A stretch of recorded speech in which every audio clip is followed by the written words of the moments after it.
Pastoralism has survived despite or in spite of a lot of attempts at undermining its base, at undermining the fundamentals that propel or that manage the system, especially its mobility and flexibility over the years.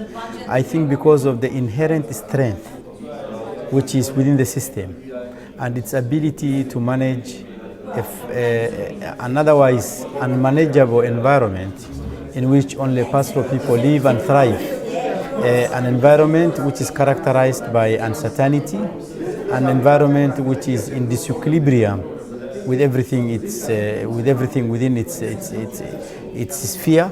So the pastoral people over the years, over thousands and thousands of years, have developed a capacity that can adapt to those changing environments and to those hostile environments. So in spite of hostile policies and hostile programs which are targeted at pastoralism and to turn them into what is completely different from that economy, all those attempts failed because of the long-standing traditional institutions, traditional structures, traditional practices that have kept pastoralism in the dry lands of the world. It's important because close to 25% of the global Earth surface is dry land, in which pastoralism is major livelihood, major economy which is being practiced. And it's very important because pastoralists use these scarce, fragile,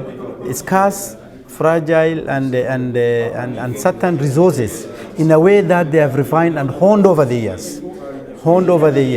And in the changing environment, in the changing climate, pastoralism have well-developed adaptable mechanism that adapts through their mobility and through their flexibility to the changing climate. So pastoralists are ahead of the game.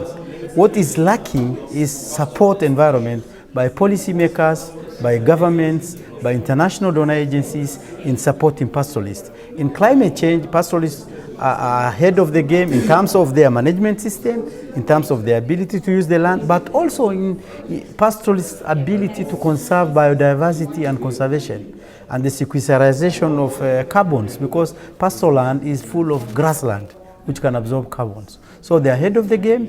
They're in tune with what Globe is discussing today, because pastoralists have been adapting to the environment, to the climate. They realize climate is changing. With that, resources are changing, and they have to change their systems to adapt to it. Well, I think European Commission, in the first instance, they should put in their development agenda themselves, in the development agenda, pastoralism and drylands development as one of their goals of development to outsiders, and reach out to governments and reach out to policymakers, and also provide instruments for support to the communities so that they can engage in constructive policy dialogue with the policymakers at national level.